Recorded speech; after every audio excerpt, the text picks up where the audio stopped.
33 లక్షల రూపాయలతోని ఈ రైల్వే స్టేషన్లను అన్ని రకాలుగా అభివృద్ధి చేయడం జరుగుతున్నది. 2023 ఆగస్టులో ప్రారంభించిన పనులు ఇలా పూర్తవుతున్నాయి. కేవలం 21 నెలల్లో ఇలా దాదాపు 95% పనులన్నీ పూర్తయినాయి. చిన్న చిన్న పనులు అక్కడక్కడ ఉన్నాయి, అవి కూడా వెంటనే పూర్తి చేసే ప్రయత్నం చేస్తున్నారు. చాలా క్వాలిటీ వర్క్ నడుస్తున్నది. మీరు గతంలో రైల్వే స్టేషన్ ఏంటో తెలుసు మనకు.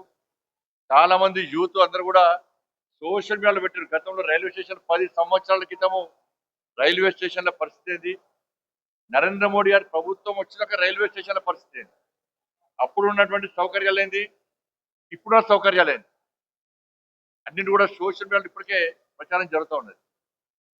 ఒకటి ఎస్కలేటర్ కానీ, లిఫ్ట్ కానీ, విఐపి లాంచ్ కానీ, ఫుడ్ కోర్ట్స్ కానీ, దాంతోపాటు బుకింగ్ కౌంటర్ కానీ, ఏసీ గదులు కానీ, 9 ప్లాట్ఫామ్స్, ఇట్లా అన్ని రకాల మంచి ఎలివేషన్,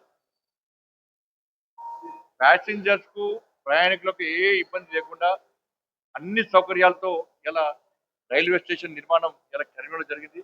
కరీంనగర్ ప్రజలంతా కూడా నరేంద్ర మోడీ గారికి రుణపడి ఉంటారు. ఈసారి ఇది జరిగింది.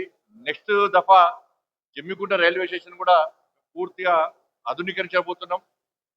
కరీంనగర్ రైల్వే స్టేషన్ ఏ విధంగా ఆధునీకరించడమో జమ్మికుంట రైల్వే స్టేషన్ కూడా అన్ని సౌకర్యాలతో కూడా ఆధునీకరించాలని చెప్పి కేంద్ర మంత్రి గారు కూడా చెప్పడం జరిగింది. వారు కూడా అనుగుణంగా స్పందించారు.